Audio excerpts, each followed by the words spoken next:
ఈ లోకంలో మీరు చూస్తున్నవేవి శాశ్వతం కాదు.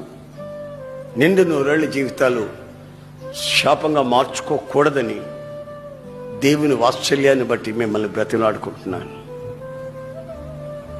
నీ ఫ్యూచర్ ఏమిటి? ఇప్పుడే కదా మొలకెత్తింది నీ వ్యక్తిత్వంలో. నీ జీవితం ఏమవుతుంది అని ఆలోచించకుండా మొలకెత్తిన వెంటనే గోరుతు గిల్లేసేసుకుంటే ఎండిపోద్ది, శాపంగా మారిపోద్ది. తగలబడిపోతే ఎలాగా? జీవితంలో ఎంతో మనం సుఖపడవలసింది, నెమ్మదిగా జీవించవలసింది, ఇతరులకు ఆదర్శంగా మార్చబడవలసింది, ఇతరుల్ని ప్రభువులోకి నడిపించవలసింది. మనం ఆరాధించే దేవుడు పరిశుద్ధుడు.